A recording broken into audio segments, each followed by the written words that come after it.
Bonjour à tous, bienvenue sur ma chaîne. Je suis étudiant en dernière année d'école d'ingénieur à Lyon et je suis aussi alternant.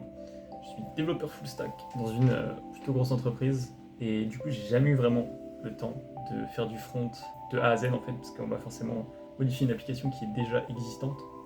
Et donc aujourd'hui je viens de me lancer un petit défi, c'est de faire des landing pages. Donc qu'est-ce que c'est des landing pages? C'est juste des pages d'entreprise random qu'on peut trouver dans la vie de tous les jours pour m'entraîner et développer mes compétences et m'amuser parce que ouais, c'est fun. Et peut-être, qui sait, pour vendre mes services un jour si j'arrive à un niveau qui est satisfaisant. Bon, déjà je vous ai un petit peu menti. J'ai déjà fait des tentatives de landing page et on va dire que on va pas trop en parler quoi. Le positif que ça m'a apporté, c'est que j'ai un petit peu appris donc le processus qui est de au moment où on commence la maquette, le moment où on commence à la développer et un petit peu tout le processus pour mettre ça en place. Du coup, aujourd'hui, je vais l'appliquer et essayer de faire des trucs qu'à un moment on arrive à un niveau satisfaisant. Je vous propose tout simplement de commencer. Pour la première étape, il faut déjà que je sache quelle landing page je veux faire parce que il y a beaucoup de types de landing page, donc ça pourrait être pour des restaurants, ça pourrait être pour une compagnie d'aviation, ça pourrait être pour n'importe quoi, mais j'ai pas d'idée. J'ai vraiment pas d'idée. Du coup, on va demander à ChatGPT et j'espère qu'il va juste m'éclairer, qu'il va me donner un thème, tout simplement.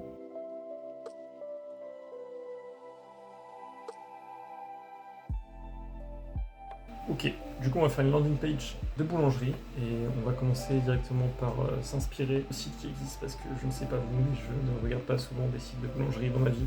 Aujourd'hui je vais choisir de m'inspirer de deux petits sites, donc un site qui s'appelle FanFan Donuts. Oui d'accord, je sais, c'est pas un site de boulangerie, mais pour des raisons qui m'échappent, à chaque fois qu'il y a un site de boulangerie entre guillemets qui a l'air bien, en fait c'est un site de donuts.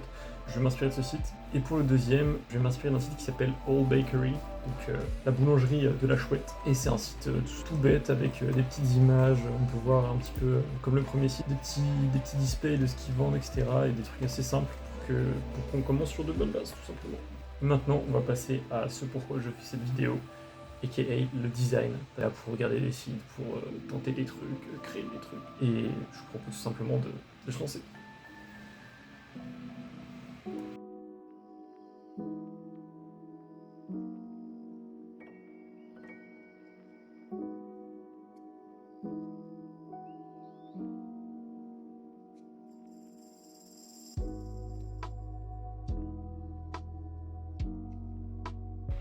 Bon, on se retrouve quelques jours plus tard. J'ai fini la landing page. Mais avant de vous la montrer, je vais d'abord vous expliquer deux outils que j'ai utilisés, que je trouve vraiment utiles, parce que je suis très nul en théorie des couleurs ou tout ce que vous voulez, tout ce qui est en rapport avec des termes un peu compliqués autour des couleurs. Du coup, moi j'ai utilisé deux sites. Donc j'ai utilisé tout d'abord Real-Time Colors, donc, qui est un site qui permet en fait de voir en temps réel les couleurs sur un site internet un petit peu préfet. Du coup, on peut voir un petit peu comment ça se présente sur des formulaires, sur des boutons, sur ce que vous voulez. Vous mettez en fait vos couleurs comme ça. Mais évidemment, il me fallait des couleurs pour faire ça. Du coup, j'ai utilisé un site qui s'appelle Color Space, où en gros, j'avais une couleur de base que je voulais utiliser. C'était un peu un orange, un peu flashy. Et du coup, je l'ai mis là-dedans et ça te permet de générer une palette de couleurs, ce qui est plutôt cool. Parce que je sais pas, les couleurs complémentaires, etc. Pour l'instant. C'est pas trop mon problème, on va dire. Moi, je suis un développeur de base. Et maintenant, voilà le design du site que je vais réaliser. Bon, évidemment, c'est un peu un brouillon sur Figma parce que j'ai eu un peu la flemme de retirer, par exemple, les fonds des images, etc. Et bon, le logo en haut à gauche, il est dégueu. Et... il est pas parfait, ok, j'ai compris, mais il va faire très bien le taf. Du coup, j'ai choisi pour cette landing page d'utiliser plusieurs éléments. Tout d'abord, du premier site. Donc, faut savoir que j'ai eu un processus un petit peu compliqué pour cette landing page parce qu'en fait je me suis rendu compte que je suis trop perfectionniste. Vous savez, c'est un peu la phrase de connard en interview ou quoi. Oui, je suis trop perfectionniste, c'est mon seul défaut, etc. Non, c'est un vrai défaut. Hein, genre, en gros, je voulais trop bien faire et du coup, je me suis mis à refaire ma maquette, regarder des vidéos sur des trucs beaucoup trop pointus alors qu'en vrai de vrai, je veux juste coder une landing page. Je me suis rendu compte que la perfection, c'était trop dur pour quelqu'un qui débute. Du coup, on va juste faire quelque chose qui n'est pas parfait mais qui a le mérite d'exister. Et voilà cette magnifique landing page. Donc j'ai choisi de mettre une image un petit peu en gros au milieu pour représenter direct quand on arrive sur le site. Boum, premier truc qu'on voit, c'est évidemment du pain parce que c'est une boulangerie. Ensuite, des petits textes qui rappellent un petit peu celui de notre site de Donut, ou avec de gros textes qui donnent un petit peu la couleur. Et ensuite, une petite barre de navigation bien sobre, tranquille, avec un petit bouton pour commander. Je me suis pas trop cassé la tête sur le contenu, que ce soit les boutons ou les textes, honnêtement, on peut les modifier comme on veut, c'est juste le design que je veux réaliser.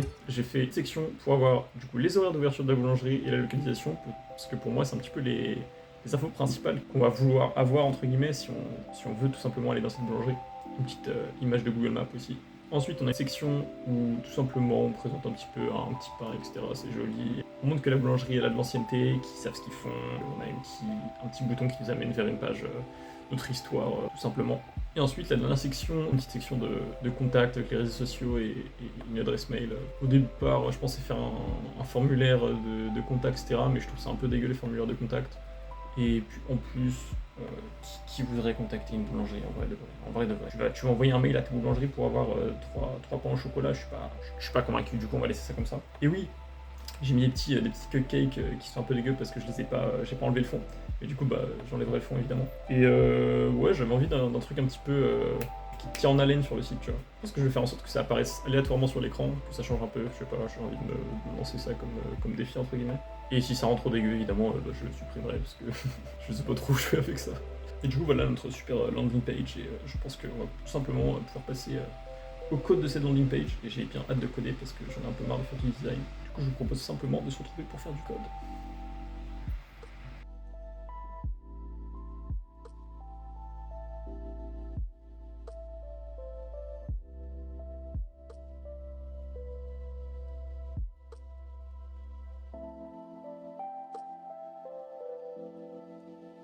On se retrouve après la création de la landing page. Et honnêtement, c'est fini, tout simplement. Je suis assez fier du résultat, honnêtement, et je trouve ça assez important de pouvoir créer un design et en fait pouvoir le reproduire en code de A à Z en fait. Et je trouve que ça représente plutôt pas mal ce que j'avais en tête. Après, évidemment, j'ai vu quelques trucs que j'ai dû changer, par exemple l'image. En gros, c'est une image d'une banque d'images et l'image est payante et évidemment, je ne vais pas payer pour une image comme ça pour un vieux site. Du coup, j'ai dû trouver, je me suis renseigné un peu et apparemment voler les images de banques d'images, c'est un truc qu'il faut pas faire. Du coup, j'ai juste pris une image gratuite qui fait le taf aussi. C'est une baguette qui ressemble un peu, c'est pas trop mal. Ensuite, pour les cupcakes, je les ai vite virés parce que je me suis rendu compte que c'était un peu galère à faire et qu'en vrai ça apporte pas tellement. Du coup, pas de cupcakes. Et ouais, sinon le site est plutôt satisfaisant et je suis plutôt content de l'expérience d'avoir pu faire une landing page de A à Z qui me convient entre guillemets. Et je pense que je vais continuer de faire des petits trucs comme ça à l'avenir. Et dites-moi surtout ce que vous en pensez du format, si vous voulez que j'ajoute des trucs, plus de code, moins de blabla, j'en sais rien, parce que je pense que je vais pas trop montrer beaucoup de code dans ces vidéos, parce que je pense que le technique c'est pas ce qui est le plus intéressant, c'est plus le processus et comment on le fait, parce qu'en soi tout le monde sait un peu coder, j'ai envie de vous dire. Et je vais pas vous apprendre à utiliser React, à utiliser Spring Boot, je suis pas là pour ça quoi. Donc voilà, j'espère que ça vous aura plu. Et j'espère surtout que vous allez me donner quelques retours, que je puisse m'améliorer, que ce soit en design ou sur le format de vidéo, sur comment je m'exprime, sur tout ça en fait, parce que c'est un truc qui m'intéresse plutôt beaucoup. Voilà, merci beaucoup d'avoir regardé. N'hésitez pas du coup à mettre un petit commentaire, like, vous abonner, j'en sais rien, honnêtement, je suis pas un influenceur, voilà, je code, c'est tout. Et à la prochaine, écoutez.